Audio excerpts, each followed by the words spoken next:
जीवन में थे केशवदास। क्या नाम था? केशवदास। तो श्री केशवदास जी का ऐसा चरित्र है कि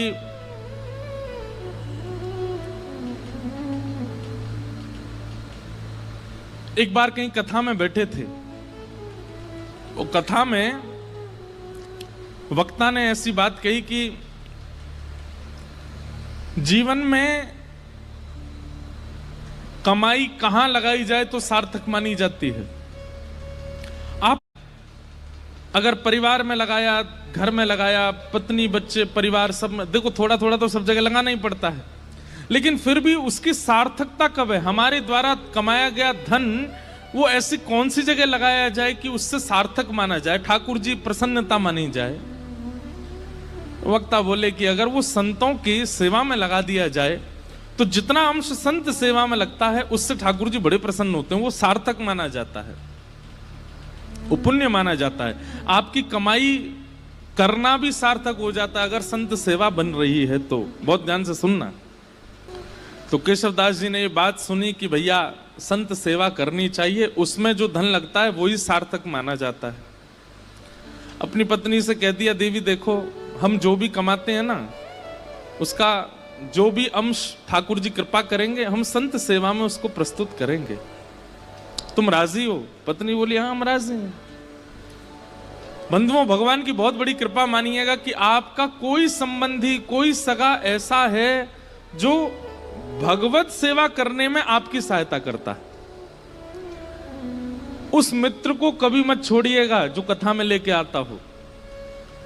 उस मित्र जो ठाकुर जी की सेवा करवाती हो, वो भैया सबसे अच्छे हैं जो प्रवचन सुनवाते हों। वो माता पिता सबसे अच्छे हैं जो ठाकुर जी की सेवा की आज्ञा देते हों। वो पति सबसे अच्छा है जो गुरु सेवा में संग लग जाता हो। अगर इन भावों से कोई भी संबंधी आपका है, चाहे वो बुआ जी हैं, फूफा जी हैं, चाचा हैं, ताऊ जी हैं, पति है, मित्र है, उस संबंध का त्याग मत कीजिएगा। चाहे वो जीवन में आगे चल करके भले ही पद भ्रष्ट हो जाए तो भी उसका त्याग मत कीजिएगा। वो कभी आपको कथा में लेके गया था, उसकी वजह से आपको कथा मिली थी, इसलिए उसका त्याग मत करना। तो सबसे बड़ा संबंधी, सबसे श्रेष्ठ संबंधी है। तो कई बार पति भक्त होते हैं पर पत्नी का स्वभाव नहीं होता, और पत्नी भक्त होती है, पति का स्वभाव नहीं होता। दोनों विपरीत होते हैं तो बहुत मुश्किल होती है फिर। लेकिन केशवदास जी की जो पत्नी थी वो बिल्कुल योग्य थी। उसने कहा आपकी जैसी इच्छा, आप कहेंगे संत सेवा होनी चाहिए तो होगी। इतना धन नहीं कमाते थे, बहुत अल्प सी धन कमाते थे कि बस दिन रात भोजन हो जाए बस, लेकिन संत सेवा का प्रण ले लिया। एक बात मानेंगे हमारी, कथा में या गुरुजनों के द्वारा जब कोई बात ऐसी आप सुनते हैं जिसको सोच करके सुन के आपके मन में आता है ये मुझे करना चाहिए, लेकिन मैं कैसे करूं, मेरे पास व्यवस्था नहीं है। आप जब व्यवस्था को आगे रख करके किसी आज्ञा से पीछे हट जाते हैं तो बहुत बड़ी गलती करते हैं। कोई आज्ञा ऐसी हुई, कोई बात ऐसी कथा में सुनी या गुरुजनों से सुनी, वो बात सुनकर के आपके मन में आया ये मुझे करना चाहिए, लेकिन मेरे यहां व्यवस्था नहीं है। व्यवस्था का विचार ही मत करो। जैसे ही आपको लगा कि मुझे करना चाहिए, आप करने लग जाओ। जिन महापुरुष से आपने सुना या जिस ग्रंथ की बात आप सुन के आए हो वो सामर्थ्य प्रदान करेंगे, व्यवस्था कर देंगे, आप बस लगना शुरू करो उसमें।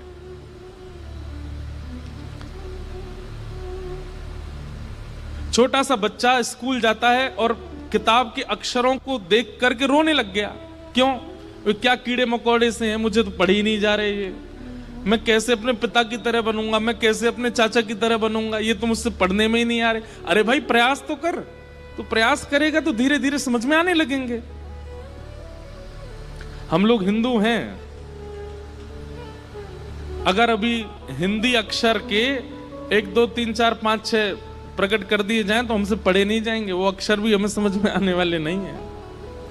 प्रयास करेंगे तो सब समझ में आता है। इसलिए कभी कोई आज्ञा ऐसी आप सुनते हैं और उसके प्रति आपका भाव बनता है कि ये मुझे करना चाहिए। मान लीजिए किसी महापुरुष की वाणी से आपने सुना कि संत सेवा करनी चाहिए, सप्ताह में एक दिन निश्चित कर लो कि चाहे ढूंढ के करके आए संत सेवा, पर कैसे करूं? क्यों? व्यवस्था नहीं है, चाहे धन की कमी है, चाहे परिवार में कोई साथ देने वाला नहीं है, आदि आदि जो भी व्यवस्था का चिंतन करके रुकिए मत। मुझे संत सेवा करनी चाहिए, ठीक है, अगले सोमवार से मैं सोमवार संत सेवा करूंगा। आप तनिक से प्रारंभ तो करिए। आप प्रारंभ करोगे, पूरा ठाकुर जी कराएंगे। केशव दास जी के चरित्र से सीखने को मिलेगा आपको। केशव दास जी की व्यवस्था इतनी उचित नहीं थी कि वो संत सेवा कर सकते हैं, लेकिन कथा में सुन लिया तो मन बना लिया कि अब सेवा मुझे करनी है, और पत्नी का साथ लेकर के जो भी धन कमाते थे उससे बढ़िया प्रसादी बनाते, संतों को निमंत्रण देते, घर पर संत आते, प्रसाद पाते। भगवान की दया से इतना ही प्रसाद बनता कि संत जन पा लेते, उनके लिए नहीं बच पाता था। तो दोनों क्या करते, जो संतों की शीत प्रसादी होती थी उसी को इकट्ठा करते, उसी को पा लेते। कभी कभी वो मिल भी नहीं पाती थी। अब संतों से थोड़ी कहेंगे कि छोड़ जाना थोड़ा, वो बेचारे प्रेम से पाते थे तो कई बार मिलता भी नहीं था, लेकिन संत सेवा बनने लगी। लेकिन ठाकुर जी बहुत दिन तक अनुकूलता रहने नहीं देते। लिख लीजिएगा इस बात को, अगर बहुत प्रसन्नता में जीवन निकल रहा है, भूलिएगा नहीं, आएगा दुख, निश्चित आएगा। बहुत धन के साथ में अभिमान हो गया है कि मैं कुछ भी खरीद सकता हूं, मैं कुछ भी कर सकता हूं, मैं कुछ भी बना सकता हूं, मैं कहीं भी जा सकता हूं। एक दिन आएगा, कहीं जाने लायक नहीं रहोगे। और ये विपरीत स्थिति में भी सुनिए, अगर बहुत कष्ट में जीवन जा रहा है तो परेशान मत होइए, एक दिन सुख आएगा। आज इतनी धन की व्यवस्था नहीं है कि आप एक ही वस्त्रों को 5-5 दिन तक पहनते हैं, है ही नहीं वस्त्र, चिंता मत कीजिए, एक दिन ठाकुर जी अनुग्रह कुछ करेंगे। एक स्थिति कांस्टेंट किसी की नहीं रह सकती, परिवर्तन तो होता है, चाहे वो वैष्णव हो चाहे वो संसारी हो। तो केशवदास जी सेवा करते थे। अब धीरे धीरे क्या हुआ, उनका धन जो था खत्म होने लगा, अब सेवा के लिए धन नहीं बचा। उन्होंने कर्जा लेने का मन बनाया कि मैं कर्जा ले लेता हूं, संत सेवा नहीं छूटनी चाहिए। अब बेचारा कोई धनवान नहीं होता, सामान्य होता तो उसको कोई कर्जा भी नहीं देता। बाजार में निकल गए कर्जा लेने के लिए कि कोई हमें थोड़ी सी सेवा कर दो तो हम संत सेवा करेंगे। किसी ने भी उनको देने से मना कर दिया। लेकिन एक चतुर व्यापारी था, जब ये गए उसके पास, बोले आप जो कहेंगे हम ब्याज सहित आपको वापस कर देंगे, हमें थोड़ा सा धन दे दो, संत सेवा करनी है। तो व्यापारी ने कहा ठीक है हम दे देंगे तुमको धन, लेकिन बदले में हमको ब्याज सहित धन नहीं चाहिए, एक सेवा कर दो हमारी। ये तो नाचने लगे, बोले आप जो कहोगे सो करूंगा। क्या करना है पूछा नहीं। हम आप सब लोग होते तो पूछते, भाई हम जितना धन ले रहे हैं उसके समान ही मेहनत करेंगे। बोले आप धन दे दीजिए, मैं संत सेवा कर रहा हूं, उसके बाद आ जाऊंगा, आप जो कहोगे करने को तैयार हूं। धन दे दिया, संत सेवा हो गई। संत सेवा करने के बाद पत्नी से कह दिया देखो अब अगले 1 हफ्ते के लिए हमारे पास में खूब संपत्ति आ गई है, अब तुम चिंता मत करो, संतों की सेवा पर मैं किसी को कर्जा चुकाने जा रहा हूं। तो कर्जा कैसे चुकाओगे, आप धन तो है नहीं। बोले वो सेवा करनी है, उसी से चुक जाएगा। एक भला आदमी मिल गया, उसने कहा कि पैसा मत लौटाना, सेवा कर देना। केशवदास जी लौट करके गए उसके पास, बोले भैया बताइए क्या सेवा करनी है। आप कहें तो बर्तन मांज दूं, झाड़ू लगा दूं, पोंछा कर दूं, पुताई कर दूं, क्या करना है आप बताओ। बोले हमारी एक जमीन है, वहां पर कुआं खोदना है। कुआं खोदना है। कुआं खोदने का मतलब समझते हैं?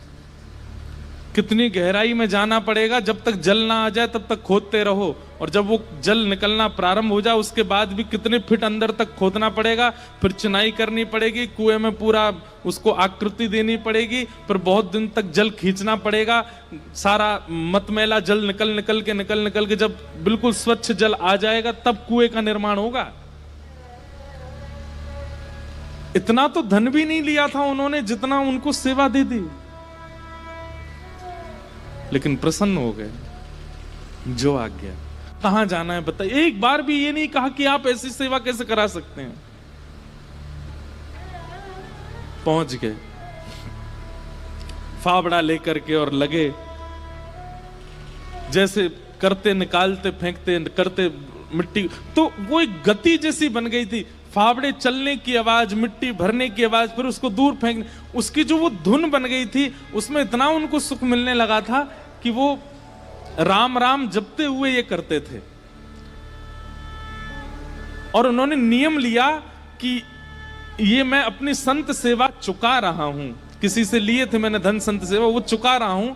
मैं नियम रखूंगा कि मैं इस पूरे क्रियाकलाप में संसारी बात नहीं करूंगा, केवल राम राम बोलूंगा। कुआं खोदते जा रहे हैं। 2-3 दिन बाद पत्नी को लगा ये कहां जाते हैं, सुबह के जाते हैं रात तक आते हैं। पत्नी भी आ गई, संत सेवा करके आती थी, उसको कहते थे कि अब गहरा हो गया है, तुम मिट्टी में भर के दिया करूंगा, तुम फेंक दिया करना, और सुनो कोई संसारी अपवाद विवाद नहीं, केवल राम राम बोलना।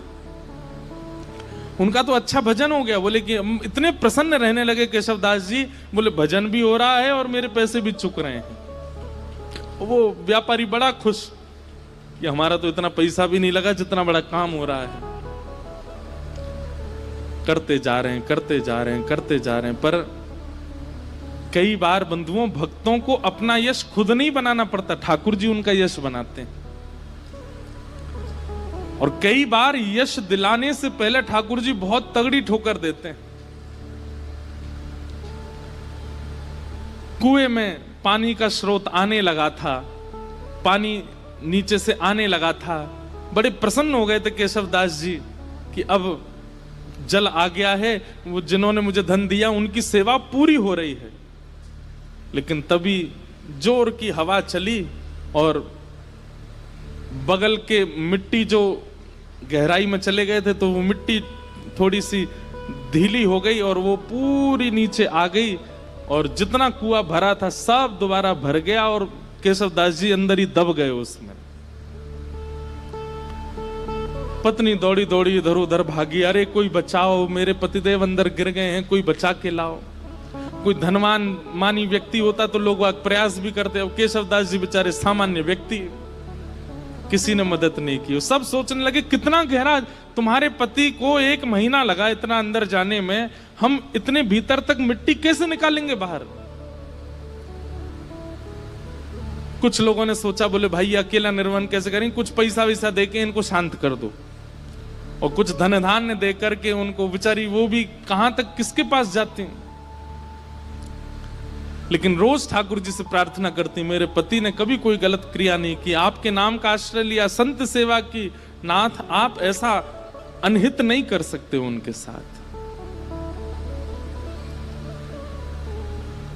1 महीना व्यतीत हो गया, मृतक घोषित हो गए केशवदास जी।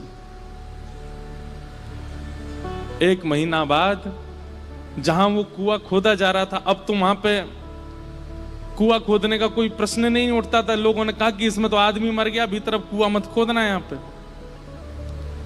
लेकिन लोग बाग जब वहां से निकलते थे तो वो एक मिट्टी का टीला बन गया था। जब वहां से निकलते तो राम नाम धुनी सुनाई देती, और राम नाम धुनी केवल राम राम करती हुई सुनाई नहीं देती, साथ में झांझ, मंजीरा, करताल, सारंगी आदि आदि वाद्य भी सुनाई देते, जैसे मानो कोई उत्सव महोत्सव चल रहा हो। आते जाते लोगों को लगता शायद पास के गांव में कीर्तन चल रहा होगा। लेकिन जब 10-15 दिन तक अखंड नाम धुनी सुनाई देने लगी, पास के गांव में जाकर के देखा कोई उत्सव नहीं है, तब बोले शायद यही कुछ है। तभी एक राजा को यह बात पता चली। उस राजा ने अपने सैनिकों को लगवा करके पूरी मिट्टी निकलवाई वहां से, और भीतर जाकर के जब देखा तो एक मट्टी का एक मानो जैसे कुंज जैसी बन गई थी, और उस कुंज के भीतर सुंदर पात्र में सुंदर प्रसादी रखी थी, और प्रसादी के साथ ही भीतर एक दिया जल रहा था, और वहां पर श्री केशवदास जी बैठ करके कीर्तन कर रहे थे, और उनके कीर्तन के साथ में वहीं के जितने जीवाणु आदि थे वे सभी मानो जैसे करताल मजीरा आदि ढोल बजा करके उनके कीर्तन को सार्थक कर रहे थे। ये देख करके सब हैरान रह गए। नाम का बल ये सामान्य बात नहीं है।